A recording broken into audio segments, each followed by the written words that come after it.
Hey guys, welcome to the Liberal Hivemind, a channel solely focused on exposing the abundant hypocrisy of the left, and my day today was fairly easy. Usually it takes a little bit of research, it takes some time to figure out what I want to cover, get everything lined up, all of the articles, figure out the framing of the video, the whole flow. But man, today, the amount of lunacy coming from the left is so abundant. There's just so much of it. It took me about 5 minutes to line up all of my videos. And considering I'm talking about leftist lunacy and there being so much of it, what do we gotta do? You guys know the series. Here we go with leftist lunacy, rapid fire cannon. I got so many things to show you guys. Once again, the tolerant left, the illiberal liberals, showing their true colors with some of the most ridiculous statements I've ever seen within the political sphere. And who do you think they're led by on this one? Well, you probably saw the thumbnail, the socialist Marxist queen, hailing from Queens, Alexandria Ocasio-Cortez, who once again in her self-righteous, authoritarian leftist nature is showing exactly what she's about. She's about suppression, she's about domination, she's about control, once again proving that the rhetoric about her is not because she's a woman POC, it's not because she's young, it's based off the words that she says and the inflammatory rhetoric that she uses. And so I gotta show you guys what she said. It's absolutely unbelievable. And then we're gonna get into some other just ridiculous headlines. Of course, it's a rapid fire cannon video, so we got a lot to get into. But before we get into any of it, please make sure to leave a like, a comment, subscribe, share the video as much as possible. We are still shadow banned by the YouTube algorithm, hidden from non-subscribed viewers. Now with that out of the way, let's roll the tape. Alright friends, so once again, AOC showing her nature, her authoritarian nature, showing how much she despises free speech. We very often talk about the left and we say the words, within the prism of modern leftism, there's no area for dissent. And the person who best represents that is AOC. It's her way or the highway, her pseudo-intellectual self-righteous takes, or you must be shunned from society, put on a list, and sent to re-education camps. Look at what she said over here. There's absolutely a commission that's being discussed,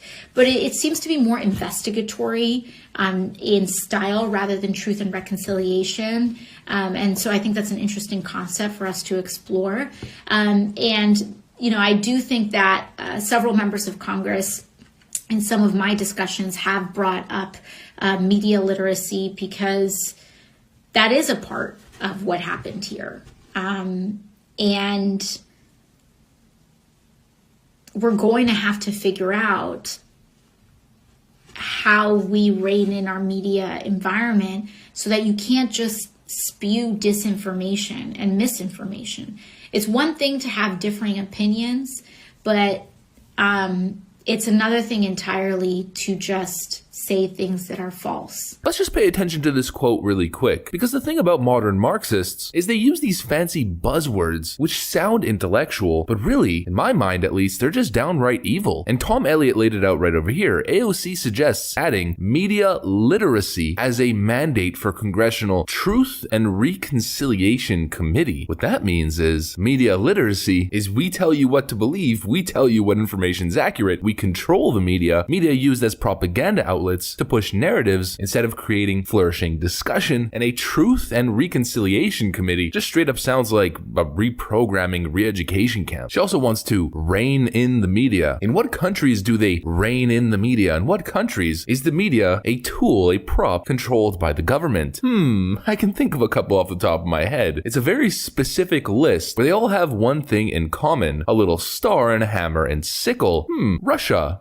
North Korea. Oh, China. Oh, well, turns out the rhetoric used against AOC has absolutely nothing to do with immutable characteristics or gender or who she is, and everything to do with what she says. She likes to talk a lot about dog whistles, which she is the queen of Marxist authoritarian dog whistles out there. And here's another one. This is one of the most genius takes of all time, and it just goes to show exactly how self-righteous AOC is. And this, I think, is an issue when it comes to young leftists in general. You can't have conversations or discussions with them. In their mind, what their professors told them is gospel. The dogma is too powerful. They don't understand how the world works, and so they think in these idealistic manners, and you just can't convince them. You can't have a serious rational discussion with them. Self-righteousness, its ignorance, and its arrogance all mixed up together, and that's exactly what AOC represents. Academic liberalism. Look at this statement right over here, reported by the Daily Wire. AOC says southern states are not red states. They're suppressed states. Must be liberated to heal USA, aka the only reason reason that states in the South and red states in general are red is because of voter suppression. And everyone agrees with AOC, they're just not allowed to vote. I don't know if she's referring to illegals or minority communities, disenfranchised communities. I don't understand what she's talking about, but the point is absolutely egregious and it's totally untrue. We've gone over voter suppression a million times. First of all, it's a boogeyman. It's not true. And second of all, we've seen exactly what happens when you have willy-nilly voting laws in an attempt to remove voter suppression. It's objectively just not a good thing in so many different ways. Layers and layers of negative, unforeseen consequences that once again liberals don't pay attention to or don't mind because all they care about is the end result of getting in power. But once again, turning it into a race issue, creating a boogeyman as if Republicans in the southern states are suppressing some sort of vote when that is clearly objectively and unequivocally untrue and has been disproven pretty much across the board. But let's continue because this is rapid fire cannon. We're spending too much time on AOC. Here's Behar. Trump supporters who think he won don't want to count black votes.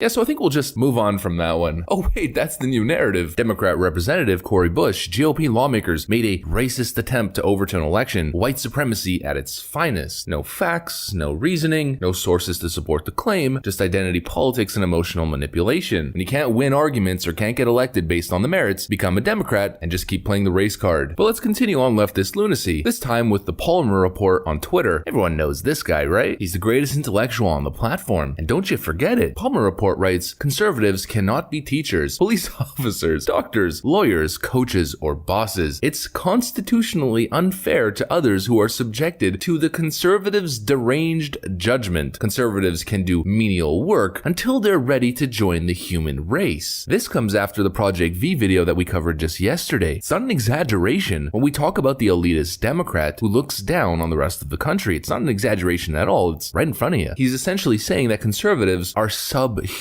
that they should be treated as secondary citizens and should only do menial labor until they have been reprogrammed to think like a liberal. It's absolute lunacy. Cannot be teachers, police officers, doctors, lawyers, coaches, or bosses. The irony of that exact notion. Coaches who don't teach you to win, they teach you to participate. Bosses with way too much soy in their system and limp wrists who can't whip a team into shape. Lawyers who don't follow the law or the Constitution, they follow Democrat ideology and dogma. Teachers who twist history and try to program you from an ideological perspective rather than just teach you and help you develop. Police officers who once again don't follow the law and follow some idealistic notion of dealing with crime or lack of dealing with crime. Just let them go free, folks. They're just trying to steal bread. Doctors, I can't exactly think of a great analogy of why liberals, at least the mental disposition of liberals, isn't necessarily superior to conservatives within the field or the domain, but I'll leave that one to you guys in the comment section. Point being, in many of these fields, far left Democrats are actively destroying the institutions at hand, especially teachers when we're talking about academics and the idea of bosses. The year 2020 was the year of incompetent, derelict, do-nothing Democrat leadership, and we know what Democrat leaders do to cities. But we'll leave the Palmer Report to live in his fairy tale land and move on to the next one. Let's go back to Democrats and their love of identity politics. They talk about healing the nation and bringing people together, but they're just so dead set on focusing on race and dividing people based on immutable characteristics. What happened to Martin Luther King's dream? Democrat Representative Clyburn to propose swapping U.S. national anthem with black national anthem. What is that supposed to fix? What is that supposed to do other than divide? But Democrats don't only have one obsession. It's not just identity politics. They also have a new hobby that they've grown to love: book burning.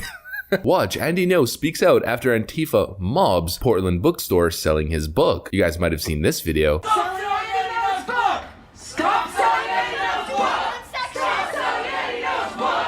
Stop selling Andy Ngo's book! Stop selling Andy Ngo's book!